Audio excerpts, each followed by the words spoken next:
afin dañuy ñëw si benn cas boo xam ni itam peut-être dara préoccupé woon si kaw ki nga xam ne que moo di Samba Ndiaye alors ñuy laaj est-ce que réeroo amul diggante ak Ousmane Sonko ak ki nga xam ne que moo di le président Bassirou Diomaye Diakhar Faye parce que jamono ji nga xam ni itam moom ki nga xam ne que moo di Ousmane Sonko jàpp na ni y aura des mesures correctives parce que li Samba Ndiaye doon wax moom la ko doon wax exactement peut-être mu daal yëkkati woon ay kaddu à travers benn post bi nga xam dafa noxu sa page Facebook. Le président Bassirou Diomaye ñëw aussi ak benn posture que ni il faut ñuy fàtte te li fi xewoon jeex na pourtant doon naa la ko wax Arfan est-ce que tout ñu fàtte nga jàpp ni fàtte amu fi les discours restent concrètement alors le président Bassirou Diomaye ñi nga xam ni itam noonu la ñuy noonu la ñuy fekk suñu discours bi nga xam doon na ko tenir si plateau yi contrairement ak peut-être benn Arfan na ko daal di jàngatee est-ce que réeroo amul diggante peut-être si wàllu wu nu mel entre ces deux couples présidentiels. Fallo man fi ma nekkoon foofu laay nekk ba tey. Man ki ma xam j'ai une conviction qui ne change pas dama ne Samba Ndiaye ne mérite pas ce poste là man maa ko wax man loolu sama gis-gis la man Samba Ndiaye ne mérite pas ce poste là mieux que les gens qui se sont battus farouchement fii.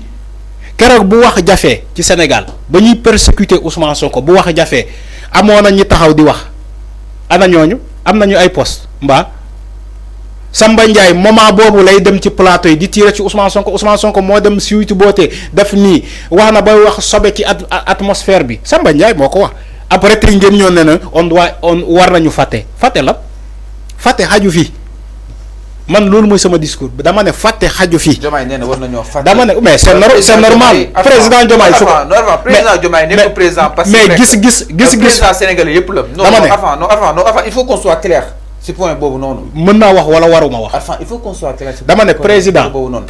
Le président c'est le président de tous les Sénégalais. Oui, bien sûr. Et pas et pas seulement le président de. Bien sûr. Donc Samba Ndiaye président mooy président. Pourquoi pas enfin. xam nga ce que tu dis là je l'ai pas dit. Le président de la République c'est le président de tous les Sénégalais. Mais donc mais le président de tous les Sénégalais mën naa am gis-gis bu bokkul ak Sénégalais yeneen Sénégalais c'est tout à fait normal. C'est une question d'humanité. ñëpp mënuñoo yem gis-gis. dama ne voilà tu l'as dit. Exemple, je suis d'accord pour la nomination de Samba. Yow tu n'es pas d'accord. Man je suis pas d'accord. Mais loolu laay wax ni. Président lu mu wax. Man je respecte ce qu'il a dit. Fallu le président Bassirou Diomaye Faye lu mu wax ci gis-gisam ma respecté naa gis-gisam. Mais il n'est pas dit que moom lu mu wax gis-gisam ci la nomination de Samba Ndiaye man gis-gis boobu laa am. Mais décision boobu mooy décision de responsable. dama ne je suis pas d'accord avec lui. Non moom mooy. xanaa kay j'ai le droit. Non loolu mooy décision ñiit Arfan. dama ne njiit day juum. Non juumul je pense que juumul parce que mënu woon céder si pression ak ay caprice militant mi. xam nga Fallou parce que Samba Ndiaye waa APR la. ça t'arrange moo tax ngay wax ni juumul. yow chaque jour ngeen taxaw fii di naan waa Pastef dañoo jum nii ak nii parce que ils ont nommé un gars de kii un gars de APR moo tax yéen tous les membres de APR la ngeen di ko defal je ne l'ai pas dit dama ne Samba Ndiaye a été épinglé par la Cour des comptes man foofu lay waxee man waxuma ci ay insultes yi dama ne jubal jubanti boo ko waxee da nga koy respecter sàmm ko. mais il faut être dama ne il y a pas de présomption d'innocence. amul présomption dama ne man gëwuma ko. balaa ngay wax présomption d'innocence nañu càmbar lu ko Cour des comptes épinglé ba pare bu fekkee dem na ba set léegi ñu jox ko poste de PCA bi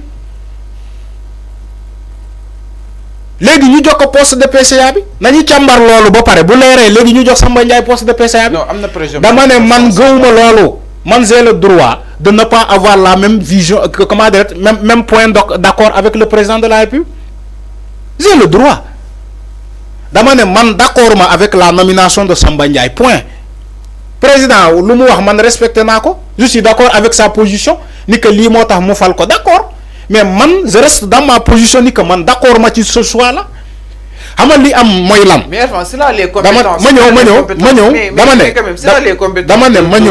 peut-être gérer étant dama ne ma ñëw xam nga lu am mooy lan xam nga lu am mooy lan mooy wane ni que encore une fois ñiy taxaw di naan Ousmane Sonko mooy gouverner ce pays amul loolu amul la preuve Ousmane Sonko wax na li bind na li président wax li encore ça prouve encore une fois on est dans un pays de démocratie gis naa fii les détracteurs de Ousmane Sonko ñi taxaw dina non Ousmane Sonko moo nekk di gouverner dem nañu sax ba tudd le président de la République comme un président par procuration ana ñu doon wax loolu tey ana ñu doon wax loolu tey Ousmane Sonko wax na li président wax na li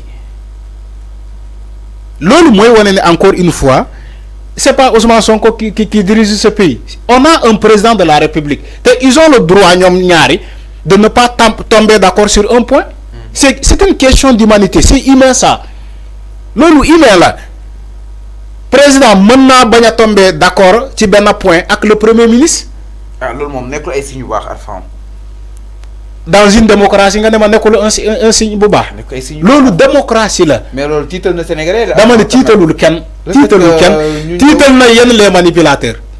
yenn les manipulateurs la tiital mais ñun on sait que dans un pays de démocratie parfois président César de cas day produire à tout moment.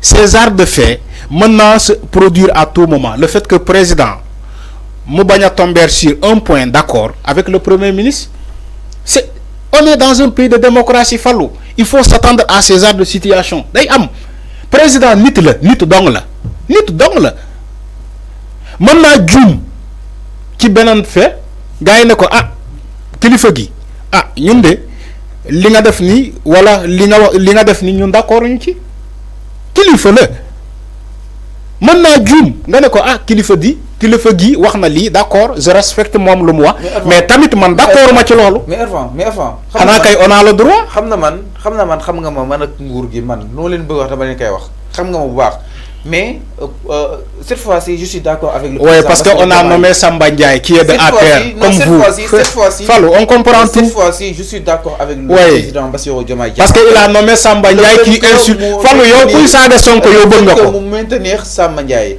Fallou, yo képp kuy saga Sonko. Képp kuy saga Sonko yo bëgg nga ko. Moo tax ku saga Sonko ba ñu nommé ko moo tax nga taxaw di naan tu es d'accord avec ça. Le président est le père de la nation. Ouais. Le président est notre père ñu ñëpp président moo ñu boole njabootuñu nga nekk APR nga nekk sàmm sa kàddu nga nekk gëm sa bopp et tant d'autres président moo leen boole aar leen sàmm leen donc nag président duñ ñëwaat si décision boo xam ni itam jël na ko peut-être l'élégance voudrait que ni mën naa wax tax sympathisants yi mën nañ wax lu leen neex mais avant ñi nekkoon li nga xam ne que moo di si cadre yi ñoom Guy Marius Sagna ñoom Bodian le directeur bu port Waly Diouf Bodian et tant d'autres pouvaient éviter ñuy soulever bii de débat parce que dafay mettre le président Bassirou Diomaye Diakhar Faye si benn posture bu inconfortable exactement peut-être lan la war a mën a def parce que li su deltu woon ginnaaw mooy que président bi peut-être amatul kaddu day nekk di ko mëne naan ko lii ngay wax ak li la ngay def concrètement Arfan donc président amul lu kàddoom nekk ko li nga xam ne que moo di nangul et que c'est important daa si war a mën a bàyyi xel bu baax c'était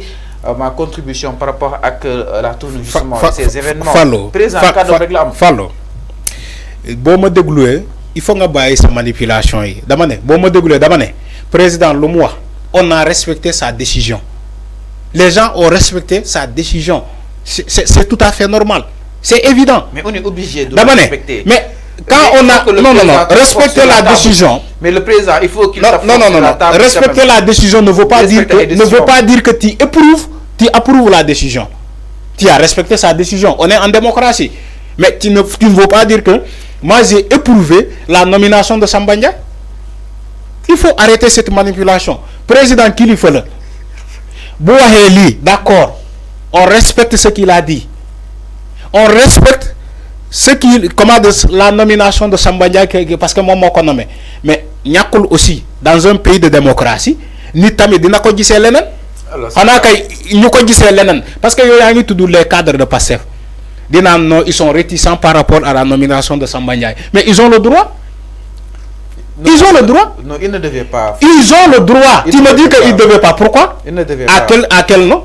Ils ne devaient pas, franchement. Mais ils ont le droit de dire que nous d'accord nous la nomination de Samba Ndiaye parce que dans les instances du parti PASTEF, c'est des gens qui cotisent pour le fonctionnement du parti. Mais le président ne pouvait pas justement se dédire c'est de dire quoi? C'est de dire quoi? C'est de dire quoi? Président dafa ne lu sacré yéen xam nga leen exactement lan mooy. parce que yow yaa ko xam parce que tey nga ko xam parce que on a nommé un Samba Ndiaye qui est de l'APR nga kontaan moo tax c'est la première fois hein Fallou taxaw di naan je suis d'accord avec le président Diomaye lu mu wax les Sénégalais sont là ils peuvent me prendre comme témoin parce que on a nommé xam nga Fallou nous on te comprend tous tes amis sont des insulteurs à Ousmane Sonko ñu la xamul man xam naa la.